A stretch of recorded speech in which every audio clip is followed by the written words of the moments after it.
दोस्तों, जहाँ हर लड़की हीरो की हीरोइन बनना चाहती है, वहीं एक ऐसी लड़की थी जो हर हीरो की बहन बनकर रह गई। आइए जानते हैं कौन और क्या थी उनकी कहानी।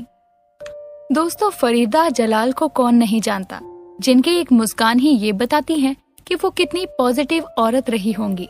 लेकिन क्या आप जानते हैं कि फरीदा जलाल बॉलीवुड इंडस्ट्री में एक एक्ट्रेस बनने आई थी, लेकिन उन्हें सब ने सिर्फ हीरो की माँ बनाकर रख दिया। और इसकी शुरुआत की थी दिलीप कुमार ने। दिलीप कुमार के कारण ही टाइप कास्ट हुई थी एक्ट्रेस। फरीदा का करियर वैसे तो 60 के दशक में शुरू हुआ। उन्होंने एक कॉन्टेस्ट जीता और उसके बाद उन्हें फिल्में मिलने लगी। आप जानते हैं कि फरीदा जलाल को हमेशा ही बहन का रोल ही ऑफर हुआ, लेकिन ऐसा क्यों?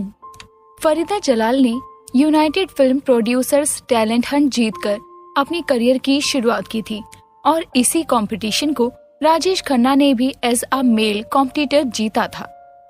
इसके बाद तारा बरजातिया ने उन्हें पहली मूवी तकदीर ऑफर की और उसके बाद फरीदा का फिल्मी करियर शुरू हुआ। फरीदा जलाल इतनी सुंदर और पोलाइट थी, लेकिन फिर भी उन्हें मेल लीड की बहन या फिर रिजेक्टेड मंगेतर के कैरेक्टर ही निभाने को मिलते थे। लेकिन फीमेल लीड की ऑफर कम ही मिलने के कारण भी उन्होंने कभी भी फिल्मों की मनाही नहीं की। उन्हें बॉबी से पॉपुलैरिटी मिली थी, जिसमें उन्होंने ऋषि कपूर के मानसिक रूप से बीमार मंगेतर का रोल निभाया था और सबने उन्हें पसंद भी किया।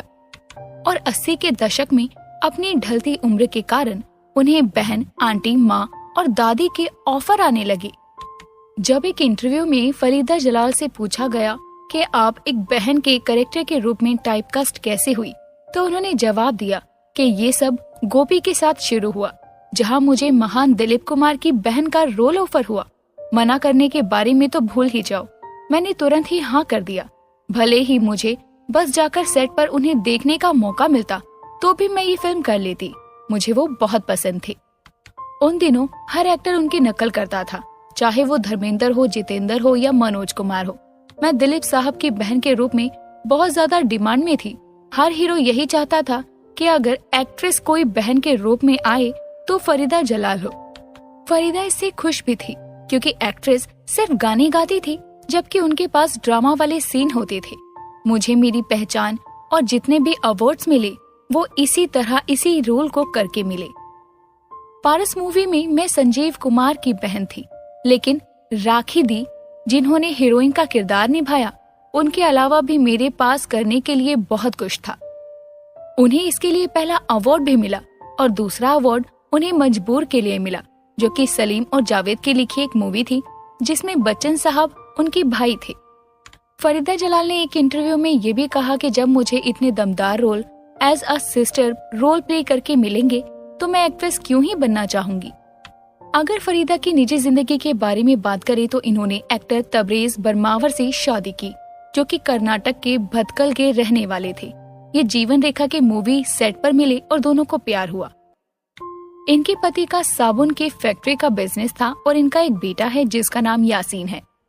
और साल 2003 सितंबर को फरीदा के पति की मृत्यु हो गई। फरीदा ने 90 के दशक में कई हिट फिल्मों में काम किया। इनमें राजा हिंदुस्तानी, कुछ कुछ होता है, दिल तो पागल है, कहो ना प्यार है, कभी खुशी कभी गम शामिल है। उन्होंने दिलवाले दुल्हनिया ले जाएंगे के लिए भी अपनी एक यादगार छाप छोड़ी है। फिल्मों के अलावा इन्होंने टेलीविजन पे भी काम किया है और शरारत में वो बहुत ही नटखट नानी के रूप में नजर आई थी। साल 2017 में फरीदा की मौत की अफवाह उड़ी, जिसकी वजह से वो काफी परेशान भी थी और उन्हें पब्लिकली इस अफवाह को खारिज भी करना पड़ा। तो दोस्तों, फर्क नहीं पड़ता है कि अगर आप इंडस्ट्री में हैं तो आप क्या रोल कर रहे हैं। बस फर्क इस बात से पड़ता है कि क्या आप लोगों की नजरों में अपनी पहचान बना पा रहे हैं, जैसे कि फरीदा ने बनाई। आपको फरीदा के बारे में क्या कहना है? आपको उनका कौन सा नाटक या फिल्म अच्छी लगी, हमें कमेंट करके जरूर बताएं। ऐसे ही अपडेट्स के लिए चैनल को सब्सक्राइब करें। वीडियो पसंद आई हो तो लाइक करें और शेयर करना ना भूलें।